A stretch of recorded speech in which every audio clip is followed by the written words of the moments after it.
सर्वांना जय जिजाऊ, जय शिवराय. आज पुन्हा एका नवीन ब्लॉगमध्ये आपल्या सर्वांचं स्वागत आहे. तर आज सकाळी 7:30 वाजले होते आणि बाहेर एवढं कडक ऊन होतं सकाळ सकाळ, त्यामुळं बाहेरचं मी थोडंसं शूट केलेलं आहे. त्यानंतर आज आरूही लवकर उठली होती, तिचा गोंधळ चालू होता. मम्मी गेली होती कामाला, 7:30लाच मम्मी कामाला जाते लवकर आणि दुपारी 12-1पर्यंत असं घरी येते. त्यानंतर तिने यशलाही उठवलं, त्यालाही नाही झोपू दिलं, तोही उठला तिच्यासोबत. मग आवरायला घेतलं, थोडंसं घर आवरून झालं. रोजचा आपलं पसारा घरातला तेच आवरण्यात थोडासा वेळ जातो सकाळी. ते आवरून झाल्याच्या नंतर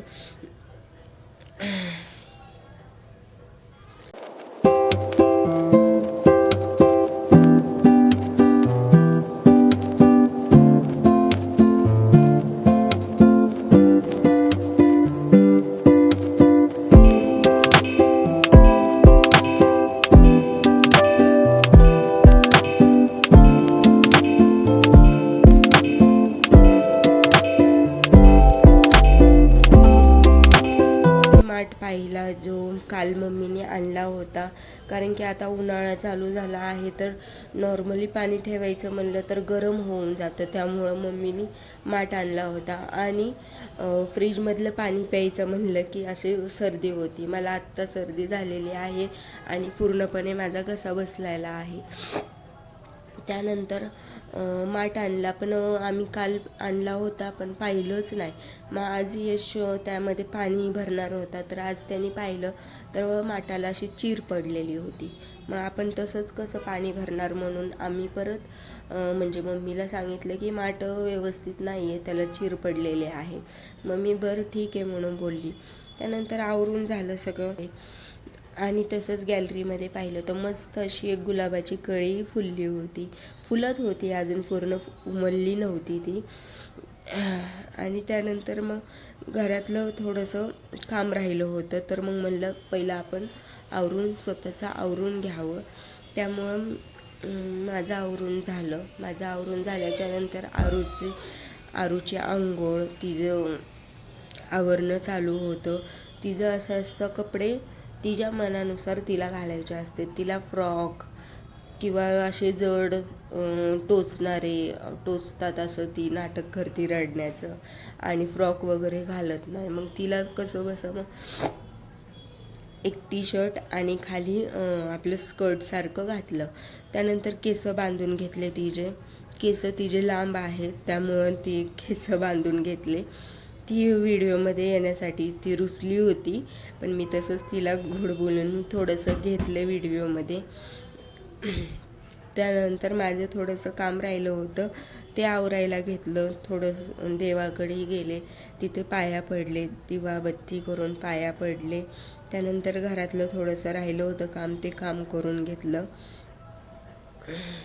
त्यानंतर आरूला भूक लागली होती, तिच्यासाठी खायला काहीतरी करायचं होतं. मग मी ऑलरेडी घरामध्ये डोश्याचं पीठ होतं. मग म्हणलं हिला डोसा, तसंही ती नॉर्मलच जेवण तिखट खात नाही ती अजिबात. आत्ताशी ती 3 वर्ष पूर्ण झालेलं आहे तिला, त्यामुळं तिखटही नाही ती जास्त खात. मग डोसे आणि थोडीशी बटाट्याची भाजी असं करायला सुरुवात केली मी. तेवढ्यात मग मम्मीचा कॉल आला की मी आले आहे खाली, ये तू, आवर तू, मी येत आहे 10-15 मिनटात. मग पटकरनं आरूचंही आवरलं, माझंही आवरलं. मग आरूला घेऊन मी निघाले. मग आरू हळूहळू आपला जिना उतरत येत होती. मग खाली ती गेल्यावर तिने बाबांना पाहिलं, बाबा म्हणजे माझे वडील आणि मम्मी, तिने दोघांनाही पाहिलं. मग ती पळत गेली त्यांच्याकडे. मग आम्ही निघालो. तिथे निघाल्याच्या नंतर ती खूप दिवसातनं बाहेर चालली होती, त्यामुळे ती खूप खुश होती, नाचत होती ती. आणि